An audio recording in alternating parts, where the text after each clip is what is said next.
সিডনিতে চতুর্থ দিনের খেলা শেষে ইংল্যান্ডের বোর্ডে রান ছিল ৮ উইকেট ৩০২।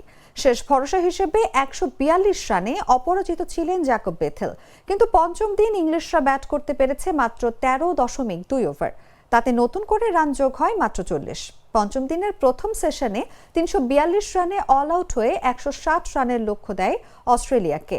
সেই ম্যাচ ৫ উইকেটে অস্ট্রেলিয়া জিতে নিয়েছে, সঙ্গে দিয়েছে কিছুটা রোমাঞ্চকর ছোঁয়াও।